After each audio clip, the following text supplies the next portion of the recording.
Welcome back, everyone. Next, we have LogicMark Inc. It trades on the NASDAQ under the symbol LGMK and provides personal emergency response systems, health communications devices, personal safety apps, services, and technologies to create a connected care platform. Please welcome its CEO, Chia-Lin Simmons. Welcome, Chia-Lin. Thank you. It's a pleasure to be here. Thank you, everyone, for attending. And we've actually been here with this conference for a very quick 15-minute introduction to the company. What I hope to do today is to dig a little bit deeper at length in terms of our technology and the channels we're going into so that your audience can get a better sense of what we're doing here. So with that in mind, I'm just going to go ahead, if that's okay, to just jump right in. So there's no presentation that could be without the safe harbor notice as a public company. So just sort of a quick reminder to all of us. And so who is LogicMark, and what might you have expected today from this particular presentation? And so when we talk about PERS, personal emergency response systems, or medical alert businesses, this is typically what people would expect from a presentation today. This sort of 1987, I've fallen and I can't get up business. So we always sort of chuckle at our company about this because I think that, the technology industry that we're in today hasn't really evolved very much from this sort of 1987, I've fallen, I can't get up sort of type of business. But the reality is that in today's world, the face of personal safety is very different. Personal safety is actually something that is utilized by a number of people, and it affects so many of us today.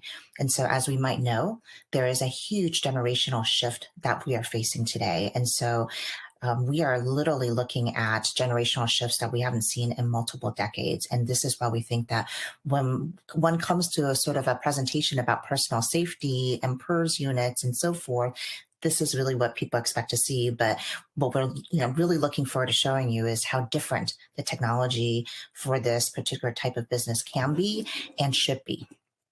And so who is LogicMark? Well, LogicMark, our mission is to protect the personal experience of living life to the fullest for all generations. You'll notice here that we don't really talk a lot about falls or any of those things. Really, we see our mission as actually creating an experience where people can live life without fear. And that could mean, not as an elderly person, not falling or being able to get help when you need it, to perhaps a real estate agent being able to feel like they could show a house with safety and not, without any real concerns. And so we, however, have been around for quite a bit. We've actually been in this sort of personal safety space since 2005. And so what's really changed is that we've actually spent the last 3 years really trying to update this particular company's technology and focus, and actually trying to upend the industry itself as well. And so how are we doing that? So, we have been around for quite a while, as we mentioned, and this sort of industry is better well known by this I've fallen and can't get up business since 1987. But the reality is of what we see the businesses today. I've talked a little bit about how that hasn't shifted very much since 1987. And so when people talk about medical alerts and personal safety response systems, they do think about sort of that 1987, advertising. But the reality today is that there's a huge range of economic implications that's not addressed when we look at personal safety as a whole. And so, as you see sort of, the pictures here, this is just a small sort of slice of all the customers that we serve. You see somebody who is quite a young woman, actually going on a run, a lone worker who actually, often are in potentially not safe sort of spaces, such as real estate, showing a house to a random stranger, or being on a roof by themselves, or even delivering food on a bicycle or in a car by themselves. And so not just your typical sort of elderly veterans or older people, right? And this is important because what we're seeing today is a radical shift in how safety should be looked at and how it concerns so many people. And when we talk about this generational shift, it's actually a really, really big one. And so the way that we also look at this business is that we actually see that there's a problem that needs to be fixed in not just sort of this idea of one sort of category area, which is typically when people think about PERS, the elderly, right? We see that this is a growing problem for personal safety and independence for everybody. And the industry itself hasn't really shifted since those 87 sort of advertising. And so that technology needs to catch up to solve these issues. And the way that we look at it is to basically address this problem in two different ways and two sort of viewpoints. And the first is this idea of personal safety.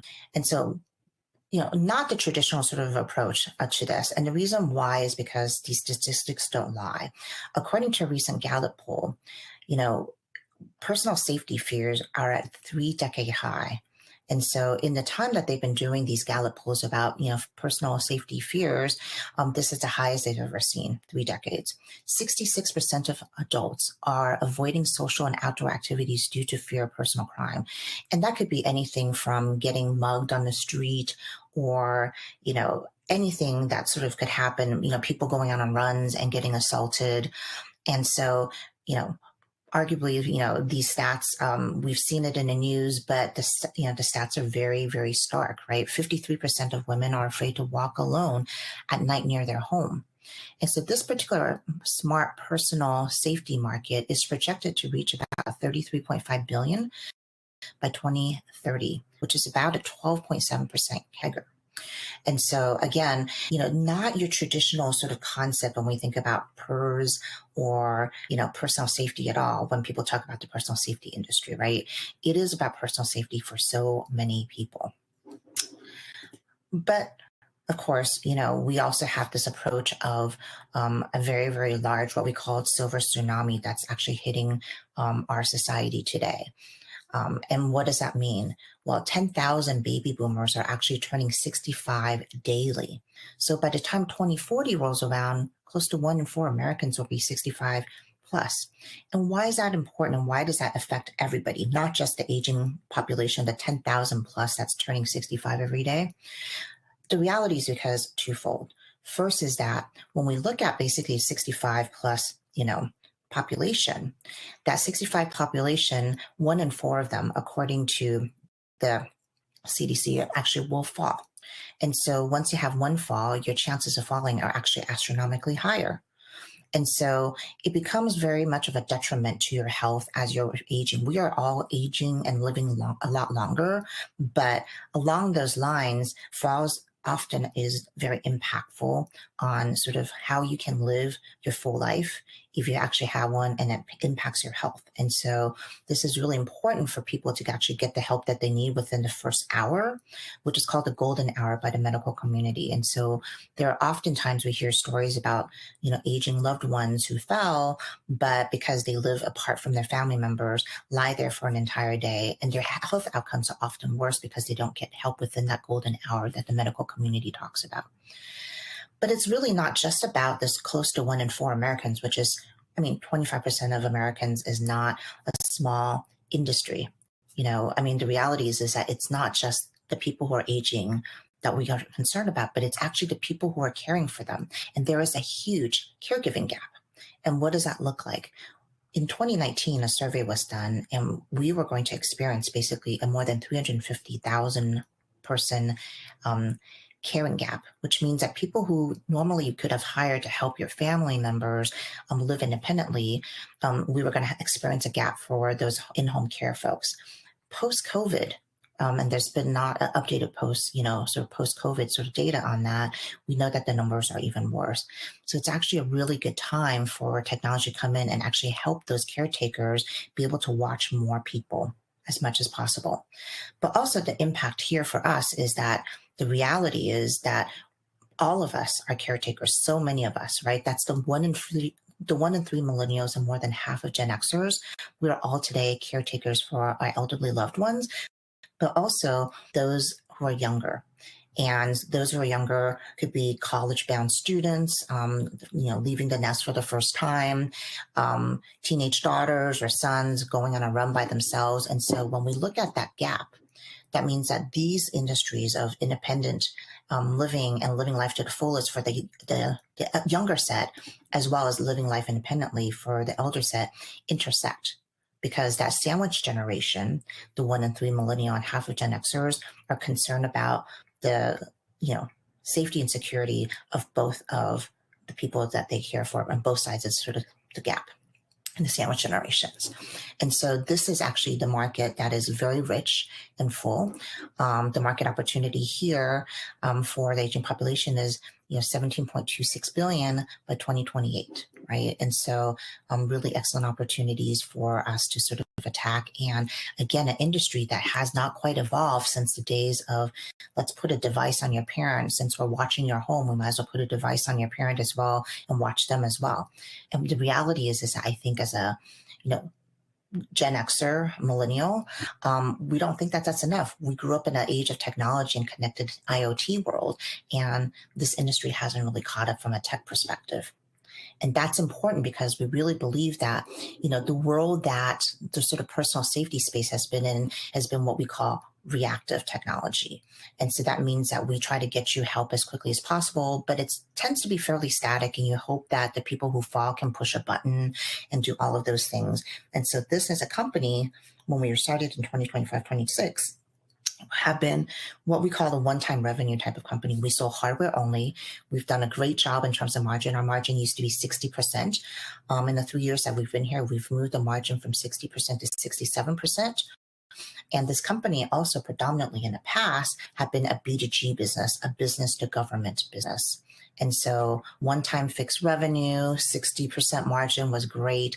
So our interest since I came on board in 2021 is to actually increase the margin, increase the revenue opportunity of this business. And also most importantly as well is to transform this company into a predictive, not just a reactive business, but a predictive business. And what does that look like?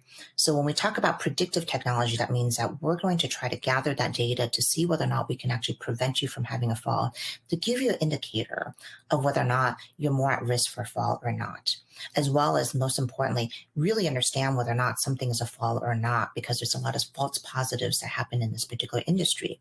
And from business perspective, since we've come to the company, is that we enjoy and love our 60% margin hardware business, but we love even more this idea of a recurring revenue LTV business, a subscription business, and SaaS business.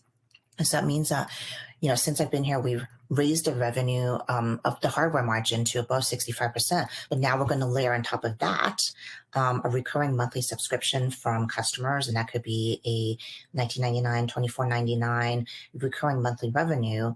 And typically in this industry, according to MAMA, the industry organization, it's about 36 months. But on top of that, then we layer things like fall detection, which is additional $9.99, and geofencing, which allows Alzheimer's and memory care patients to actually, be able to be safe, less silver alerts. And so that's an additional $9.99. So you'll see us basically look at our business, not just as a one-time transactional business, but basically with recurring layers of business on top of it, and building services and services and services on top of that, which enjoys a typical software margin business. We mentioned in the past, this business, again, have been predominantly B2G, business to government business, and we've enjoyed and still have a robust B2G business. But we're very excited to build out our B2C business, as well as the B2B businesses, which includes independent living facilities, senior living facilities, retail, and corporate sort of relationships on the B2B side. And so we're very bullish about, growing the business in that category area. So what does that sort of offering look like today? So if you look at sort of our one-time revenue business, and we will not be getting rid of our sort of one-time hardware, non-recurring business for the following reason, the reality is that the population of folks that we serve, most of them are really well connected now, but there is always going to be a population of people, we believe, that because either they're elderly or they're on fixed and low income, may not be able to do a month-to-month billing. And so we enjoy and want to provide our fixed, no recurring cost product business for that audience. In our 13 plus years of serving the Veterans Administration, which is the largest hospital network in the United States, we have been the top one, top two sort of seller of this particular product for years. We also realized that there's a lot of people who live in places where cellular connectivity is not, well served. And so we still put out landline products and, products that basically help those who are the rural American sort of customers that we have that don't have the capability to enjoy that. We also recognize, however, that we need to get to the connected world and what we call sort of constant, persistent personal safety companion. And so the products that we've launched recently speaks to that. Right. Freedom Alert Plus, in some cases, as we're looking at AT&T and all of those folks actually trying to turn down landlines, the cellular networks are not penetrating so many other places. We've actually created a Wi-Fi home product, which allows our customers to be able to utilize Wi-Fi to allow them for living with safety and security. Right. And so, ironically, without a landline, a cellular landline, people still get their cable television and Wi-Fi internet. And so if you have that, we can help you. But for those who have cellular penetration and coverage, we actually have things like the Freedom Alert Minis, which allow them to go anywhere and everywhere. Great fall detection. We'll talk a little bit about patents for the fall detection, and being able to sort of get help whenever they need it. And so what you'll see a lot of, sort of recurring sort of aspect to this is, of course, all of our products are IP67 covered. And so those products actually, withstand, 2 meters worth of being dunked in a water tank. They're shower friendly, splash friendly. And so for our products, the newer products, you'll see basically they have fall detection. Fall detection for us, in the past, when we've seen other people do it, they utilize something called the accelerometer only. And so you'll see that we've actually gathered, and we'll talk a lot about this, the patents that sort of deal with those issues as well. And we've accelerated those products. But the newest product to our family is this Astro Button app product, which is basically allowing people to sort of live their life to the fullest with feelings of safety and security. And that includes people who are on a, making a run, working, and all of those things.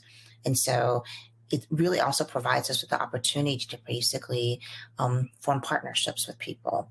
You can imagine us doing that for colleges or organizations and so forth. And so, we see this as a great opportunity for a lightweight active senior or a young runner, first-time college students at a college camp that might be not perhaps as safe as living at home. And so this product allows you to just push a button and be able to get help whenever you can, and alerts all the people who are following you, like your parents or your friends, when you're leaving the library at night. And so what's unique about our product is that we've designed these products with a lot of thought in mind of how people will utilize them. And so, we will talk a little bit about that as well. But the reality is that, our competitors in a space, you have to launch the app, you have to make sure there's campus safety apps that literally you have to have either launch, which sucks and drains your battery on your phone whenever you need it the most, or you have to, in time of emergency, unlock your phone, launch the app in order to get helps and services. This is not realistic, right? And so we've actually have a solution around those issues. And so for us, what we're doing here is building an ecosystem. I openly admit that I'm an ex-Googler or Zoogler girl, and I think about the ecosystem as one being very similar to an Android platform. So we have our proprietary products that, we think are best in class for certain category areas, but we actually would love to work with people and have them utilize our, proprietary OS platform and cloud infrastructure and implement it on their wrist products or other wearables products as well. You'll see us basically wanting to connect and sort of gather information from third-party health products such as blood pressure monitors or blood glucose products, because we understand that that data can help us with the predictive analytics. If your blood pressure, is high and your blood glucose is low, you're more prone to fainting and falling. So understanding that data actually helps us train our AI to be able to get better at predicting your possibility of a fall. We built what's called a digital twin within our ecosystem for you, and we predict and look at, are you in likelihood of a fall or not, just in your sort of digital twin, but we also compare that in an anonymous aggregate level to people with a similar background and experience. So you're a 65-year-old woman, we'll compare you to a 65-year-old woman with this level of medication, background and health background.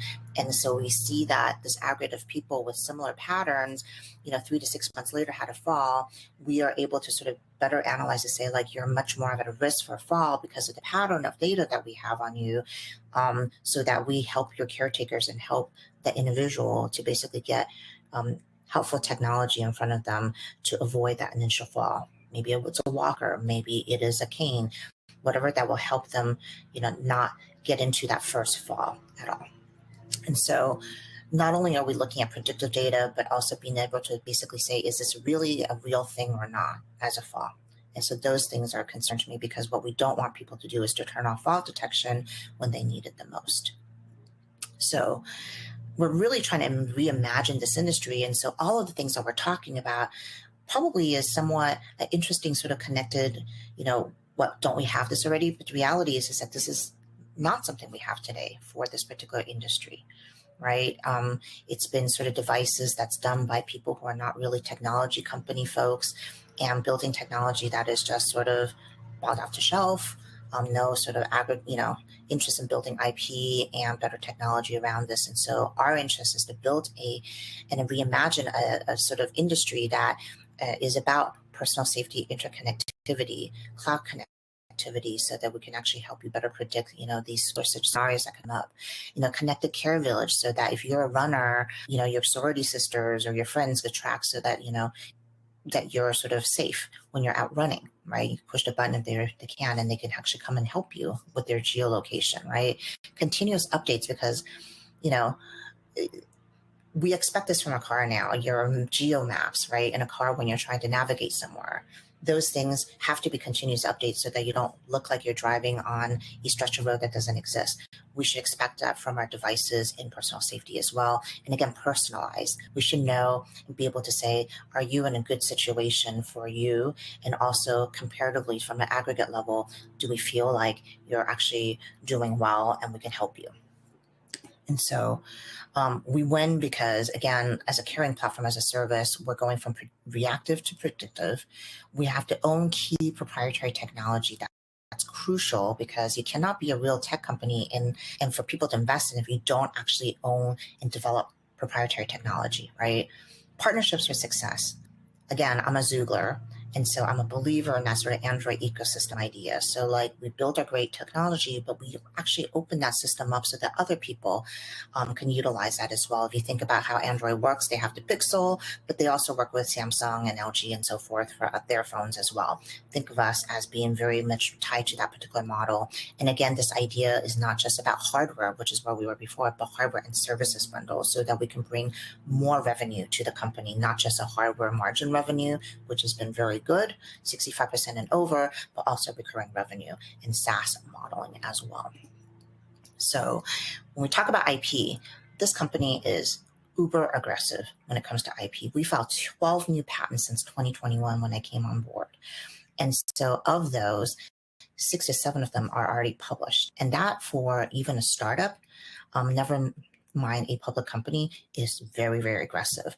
And the reality of that is because we really believe we need to build a fence, a strategic IP fence around personal safety and the care village, so that we could fence off competitors, right? And that includes things like better fall detection technology. Today, everybody uses an accelerometer. It's great to build AI algorithm off of one sensor, but I'm a techie.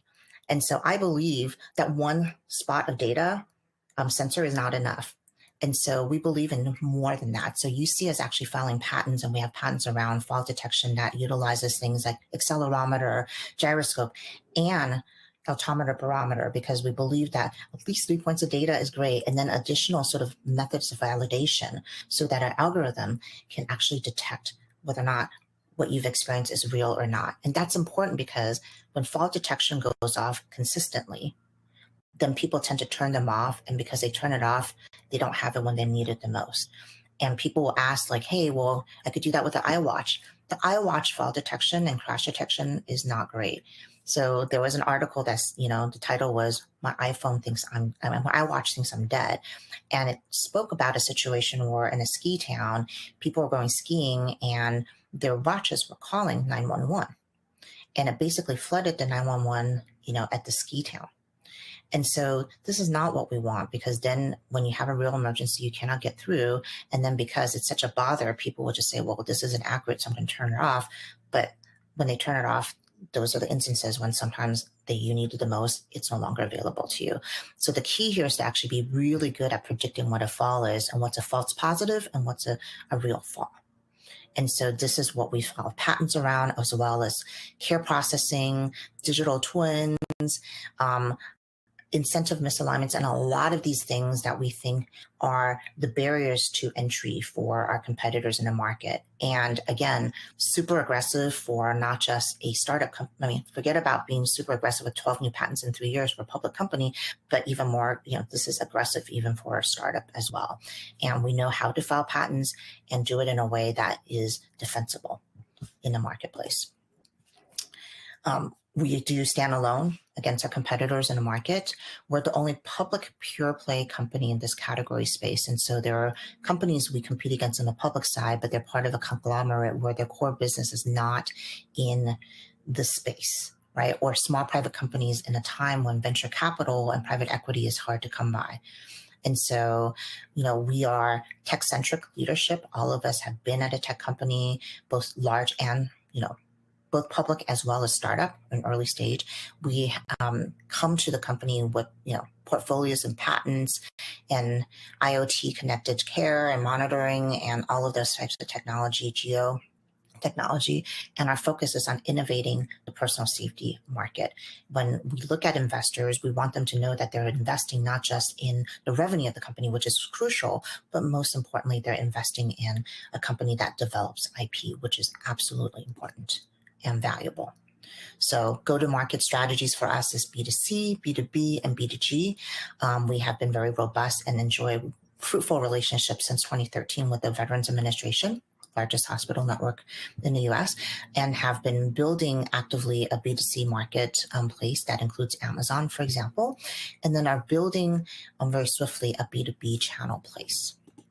And so the revenue category areas, we've been traditionally on the left-hand side, devices, enjoy a very nice margin in those businesses, but you'll see us basically look at things like services, recurring billing on the services side, IP licensing of our hardware and software and, SaaS technology, data that we can sell in aggregate for insurance purposes, and accessories that go along with our hardware and so forth.